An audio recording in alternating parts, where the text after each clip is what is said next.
I've known Pete Hegseth for 6 or 7 years.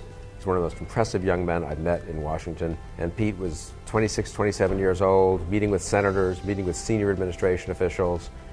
He was extremely impressive. He made his case like someone who'd been around Washington for 20 years, but he also had served. He had served his country, and he had the credibility to say, don't pull the plug on our troops, help them complete the mission. That's when I met Pete. We worked together very closely for a year, so I feel I know him well.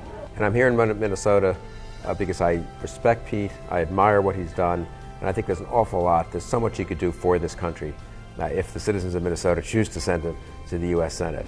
I like conservative senators, I like Republican senators, and we need a conservative and a Republican in the Senate, but we need young people with vision, young people of character, young people of accomplishment, and that's what Pete Hegseth is. He's not just another guy running for the Senate because it's the next box to check in some political career.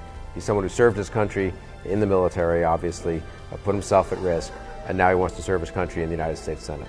I'm Bill Kristol, and it's great to be here in Minnesota and to see my friend Pete Hegseth and to tell you, the citizens of Minnesota, that if I were living here in Minnesota, I'd be proud and enthusiastic to vote for Pete Hegseth for the United States Senate.